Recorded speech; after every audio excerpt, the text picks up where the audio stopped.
When he's not putting a stop to Luciferian kidnapping cults with his fellow Remnant members, Eli can be found at his old gym at the Silas City Fight Club, where he has taken up the offer to train up his friend Jake, who is currently on the MMA come-up. One night during one of their sessions, Ill Will, a notorious rapper that frequents the gym looking for the next up-and-coming talent, was shocked to see Eli back at the gym and far less training a potential protege, taking interest in him. But Eli, knowing that Ill Will isn't up to any good, tells him to lay off Jake as he just isn't ready. Only for Eli to see a few weeks later on Fight News that they announced that Jake has signed up to make his pro debut in less than a week after signing a 10-figure deal with Ill Will management unbeknownst to Eli. Eli then rushed over to Jake's house and begs Jake to not take the fight, who looks like he's definitely been on something in the past 3 weeks. But Jake brushes it off as Ill Will has hooked him up with the best trainer and nutritionist available, even going as far to claim that Eli is just jealous of him and tells Eli to quit holding him back while slamming the door in his face. Knowing very well that Ill Will is up to no good, he suits up into his Thief in the Night suit and spies on Jake and Ill Will's next meetup, discovering that Jake has been taking a new drug called Malice, which was cooked up by Ill Will, which he claims is completely undetectable on any drug test and will make Jake a beast in the cage. The next day in the Silas Sports Auditorium at Jake's debut MMA fight, he gets pummeled by the Mauler despite being on Malice. My guess is that the Mauler was probably pumping Malice as well. Hours after the fight, Eli pays a visit to the ill-gotten's Gain gym and busts right through the ceiling with his Sleep in the Night gear. Eli was able to put down a lot of Ill Will's men with ease, including the men who were on Malice, until Ill Will himself, who was definitely on a different form of Malice, takes him head on.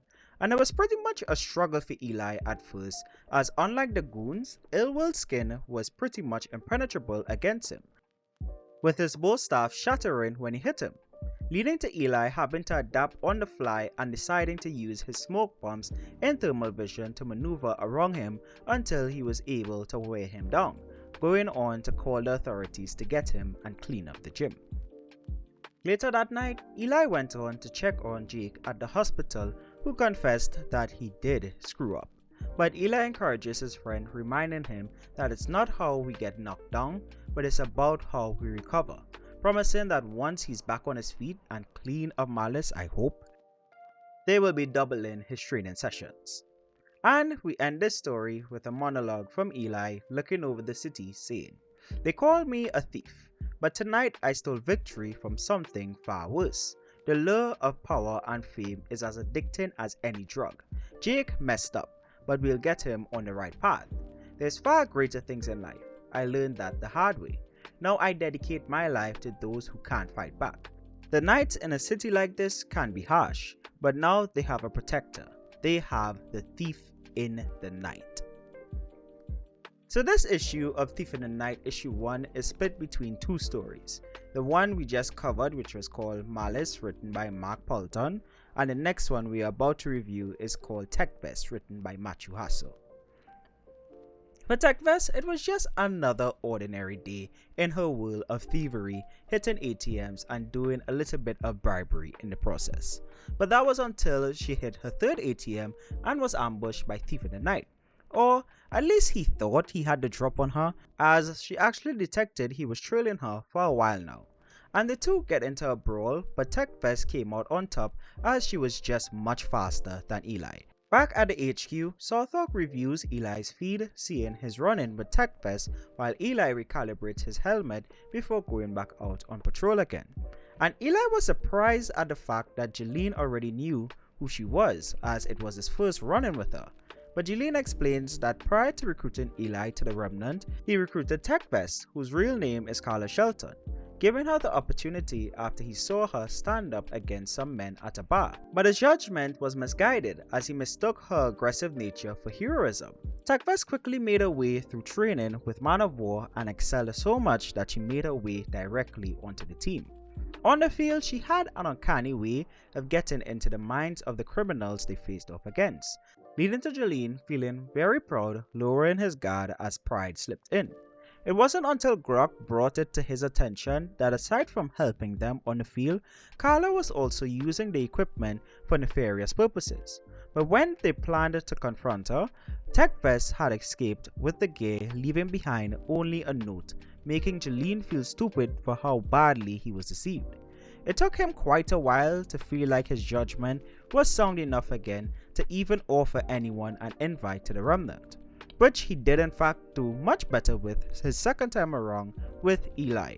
And with that backstory out of the way, and Eli's helmet recalibrated, the two decide to track down Techvest one more time to take her in for good, catching her in the middle of a break-in and cornering her on the rooftops with Eli stringing her up with his grapple, believing that they definitely had her this time. But Techvest was already one step ahead as she simply teleports away, leaving both of them stunned. But hey, at least they recovered the money, ending this issue with the duo flying back to HQ and Eli vowing that next time it will be different. And with that, let's put Thief in the Night issue 1 on our Christian fiction judgment scale. For the story direction and concept, with Malice written by Mark Paulton and Techvest written by Matthew Hasso, it gets a solid 3.75 out of 5. Thief in the Night is my favorite character across all the stories we have covered, so when the announcement that he'll be getting a solo run came out, I was most excited for it, and neither author disappointed, presenting some solid and fun stories that perfectly aligned with the kind of character that they've built Eli into over the past issues of the Remnant. I do feel like the Techvest escape was pretty cheap, but it seems like it does set up for a pretty interesting run-in again with her in the future.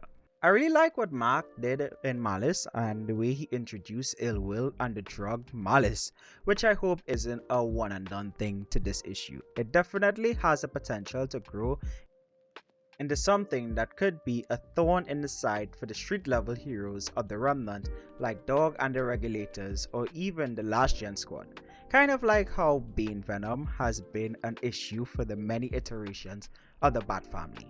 I do have to point out that the order of the PDF file I got is not correct, as the second page of Carla's backstory was at the end of the book rather than it being before the duo went off to face her. If that was the direction, and that direction just doesn't make sense, which is something we deducted 0.25 points off of for in this story direction section. Otherwise, the issue would have been a solid 4 on story direction and concept. But you guys always have to remember that QA is important when you're putting up a comic that is on a site for people to buy. You gotta remember the QA, fellas. It's important in our space and in mainstream stuff. My dialogue score for this issue falls around 4 to 5. Both writers did a great job at portraying Eli, especially in the fight at the Ill-Gotten Gains gym, which I must say whoever was responsible for that name was pretty clever. Also liked how Matthew continued to expand on Jolene and Eli's relationship with the banter of the duo.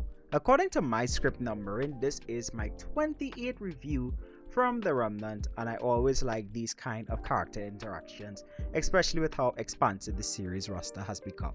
That little piece there with Techvest and Eli when she broke in with the 21st of September by Fire, Earth and Water, I believe that's the name of the band, and put in the little Earth, Wind and Fire, that kind of made me chuckle a bit there.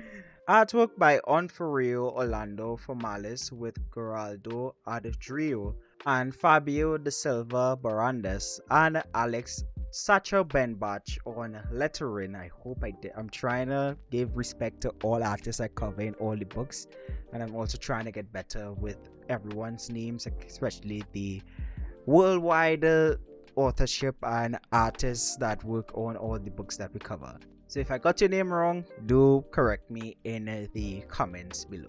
But this issue, artwork wise, it was a solid 4.5 out of 5 on our scale. Solid line art and color work, but there are just some faces that haunt me by both artists. When it comes to theological basis, which refers to how well Christian principles are adapted in a piece of fictional work, it's a 0 out of 0, as there was nothing theological to assess. So lastly, my recommendation against the volume of gospel-infused comics we have covered gets a 2 out of 5. Yes, I know that is a low score, especially with how I praised other elements of the book. But I promise it will make more sense with the comic review we are doing next week Sunday. Otherwise, this was a solid 5 out of 5, highly recommend book from the Remnant for me. But this category is from the perspective of, let's say you only have $20 and you're wondering what books you should pick up that will give you the best bang for your buck from all the books that we have reviewed on the channel. This book will not fall into my essential list or even my top 20. And you'll see why in our next review video. So overall, Thief in the Night issue 1 gets a 3.56 out of 5 from the Xplanations. This score would have been a 4.3, but it will make more sense with our review next week. But if you are a Remnant collector or you want to pick up the comic for yourself, then you can get it via the link at the top right hand corner of your screen and in the description below. If you enjoyed the video, then why not consider leaving a like on it and subscribing for more reviews and coverage of comics made by professing believers. If you enjoyed the video to the point you want to check out another one on the channel, then be sure to click the card at the top right hand corner of your screen to check out our other Remnant reviews. I mean, that playlist has over 30 videos, so you are in for a binge. Or you can check out the time South Hawk accidentally let an astral projecting murderer free who killed his wife that cheated on him with his brother.